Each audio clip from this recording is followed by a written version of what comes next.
E620. Okay, great. Let's talk about it. What we have here is one of the smallest digital SLRs on the market. Okay. And it's just so feature-packed. It's incredible. I have, matter of fact, actually, I have an accessory, a vertical grip. What this does is not only does it give me a separate set of controls for the camera, but it allows me to have 2 batteries. Oh, that's great. In the camera. They don't come out? Well, they do come out. Sometimes they come out. When they want to. Mark, you are just all thumbs. Let me help you. Let me help you. Oh. Comes right out. So you've got the Voila! lithium-ion rechargeable batteries, and it gives me 2 of them. So not only am I doubling my shooting time, but it's giving me plenty to hold on to if I decide to make the camera a little bit bigger and square it up. So now you go from that very small, tiny-looking thing to a camera that looks like a professional camera on a consumer level, but yet it feels really good in your hands and it squares it up to give you plenty to hold on to. So if you put it in your hands, it actually feels natural. This is so light.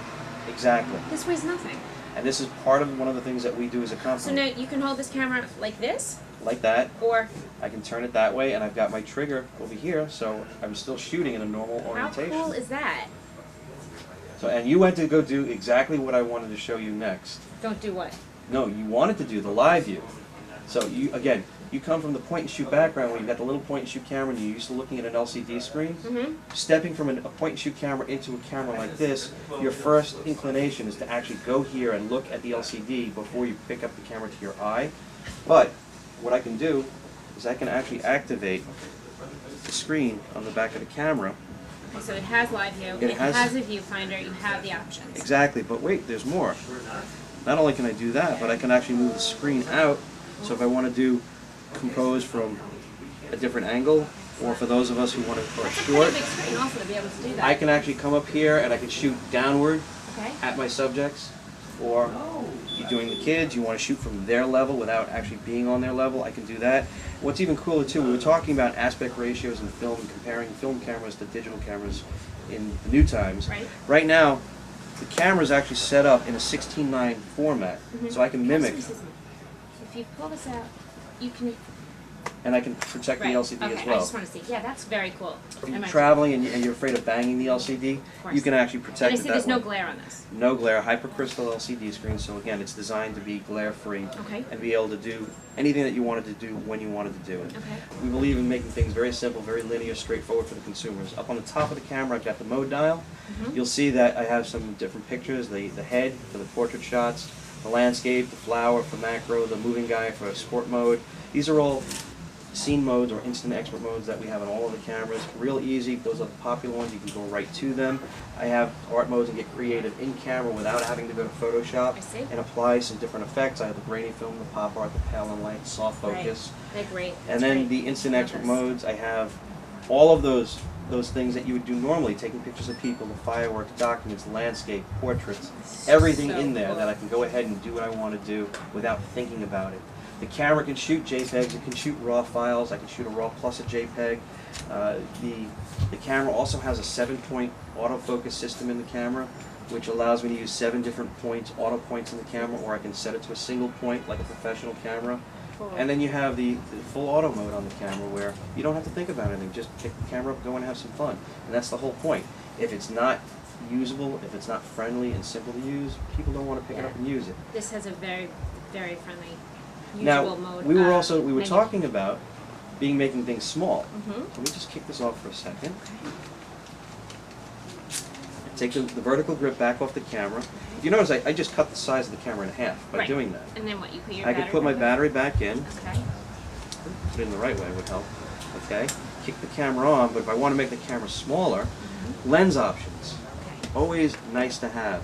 Here's something they call a pancake lens because of the properties that make it look like a pancake. It's short, fat, and stubby. Kind of like me. So again, you want to make it really small, you're traveling and you want to travel light. Well, you now have a camera with a 50mm fixed focal length. So now, you know, I go ahead and I can just turn the camera on. I can use the LCD screen. Wow, look at that. That's great. And it's sharp. It's a nice f2.8 lens. It's fast. It's bright for low light shooting. I can use the viewfinder, so I can pick the camera up and shoot that way, whichever way I want to do it. Now, I do a lot of shooting in a lot of different places. I shoot side by side with the press corps. They get a kick out of the fact that I come out with a camera sub $1,000. and I'm shooting next to cameras that are $3,000 to $5,000 a pop, and I'm getting pictures that are nice, or as nice, if not nicer, than what they're shooting without the price tag. Some of the other really cool options that you have here, and again, you don't necessarily have to go this direction. Somewhere along the lines, people always want to get beyond the little pop-up flash that's in the camera. Okay. No, this doesn't have a built-in flash? It does. It does? Oh, it okay. does. Actually, all of our SLRs have the pop-up flashes. Let me actually get some power here.